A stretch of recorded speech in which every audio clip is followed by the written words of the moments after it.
প্রশাসনের আশ্বাসে রাজশাহী বিশ্ববিদ্যালয়ের কর্মকর্তা-কর্মচারীরা ৭ কার্যদিবসের জন্য কর্মবিরতি স্থগিত করেছে। তবে আন্দোলন চালিয়ে যাওয়ার ঘোষণা দিয়েছেন শিক্ষকরা। এ নিয়ে আরও জানাতে রাজশাহী থেকে যুক্ত হচ্ছেন সহকর্মী মুস্তাফিজুর রহমান।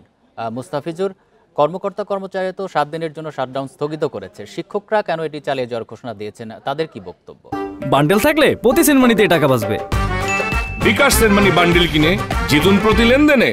দেখুন, কর্মকর্তা কর্মচারীরা তারা প্রশাসনের সঙ্গে বসেছিল এবং আলাপ আলোচনার মাধ্যমে প্রশাসনের কাছে তারা আশ্বস্ত হয়েছে যে 7 দিনের মধ্যে তাদের যে দাবিগুলো রয়েছে সেগুলোর সমাধান হবে, এটি তারা প্রত্যাশা করেছেন বা প্রশাসনের পক্ষ থেকে সে ধরনের আশ্বাস পেয়েছেন, যার ফলে কিন্তু তারা যে 7 দিনে তাদের যে কর্মসূচি ছিল লাগাতার কর্মসূচি, সেই 7 দিন লাগাতার কর্মসূচি 7 দিনের জন্য তারা স্থগিত করেছে। অপরদিকে শিক্ষকদের যে বিষয়টি এসেছে, শিক্ষকরা বলছেন যে তাদেরকে প্রশাসন এখনো আমন্ত্রণ জানায় নাই। প্রশাসনের আমন্ত্রণ পেলে তারা প্রশাসনের সঙ্গে বসবেন এবং তাদের যে মূল দাবিটি রয়েছে, অর্থাৎ শিক্ষার্থী দ্বারা লাঞ্ছিত প্রতিবাদে তাদের যে কর্মবিরতিটি অব্যাহত রয়েছে, সেটা নিয়ে আলোচনা করলে তারপরে হয়তো তারা প্রশাসনের সঙ্গে আলোচনা করার পরবর্তীতে হয়তো তারা জানাতে পারবেন তারা পরবর্তী কর্মসূচি কি নেবেন। তবে আপাতত তারা গণমাধ্যম কর্মীদের সামনে জানিয়েছেন যে তাদের কর্মসূচি অব্যাহত রয়েছে এবং তাদের যে মূল দাবিটি ছিল যে যারা শিক্ষক নামধারী যে সন্ত্রাসীরা তাদের উপর শিক্ষকদের উপরে হামলা চালিয়েছিল তাদেরকে আইনের নিয়ে আসা বা তাদের দৃষ্টান্তমূলক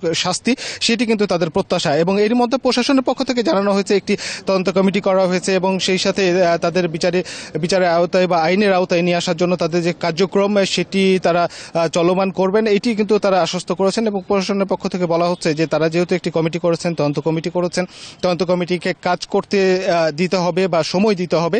এর পরবর্তীতে তদন্ত কমিটির যে প্রতিবেদন দাখিল করবেন তার ফলশ্রুতিতে কিন্তু তারা সেই সিদ্ধান্ত নিতে পারবেন, এটি প্রশাসনের পক্ষ থেকে বলা হচ্ছে। ঠিক শিক্ষকরা বলছিলেন যে এর আগেও প্রশাসন একাধিকবার বিভিন্ন তদন্ত কমিটি করেছে, কিন্তু কোনো কমিটি আসলে তাদের তদন্ত প্রতিবেদন বা সেটি আশার আলো দেখেনি বা সেটি কোনো দৃষ্টান্ত কিছু হয়নি, যার ফলে তারা প্রশাসনের এই আশ্বাসে আশ্বস্ত হতে পারছে না। বিধায় শিক্ষকরা এখন পর্যন্ত তাদের যে কর্মবিরতি যে কর্মসূচি সেটিতে তারা এখন পর্যন্ত অব্যাহত রেখেছেন।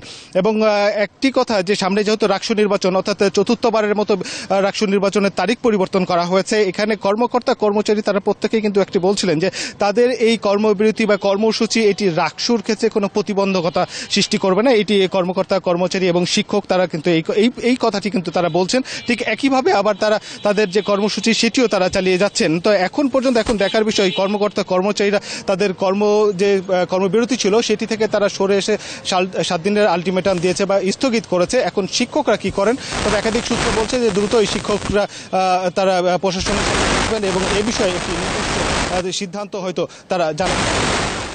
রাজশাহী বিশ্ববিদ্যালয় থেকে জানাচ্ছেন সহকর্মী মুস্তাফিজুর রহমান।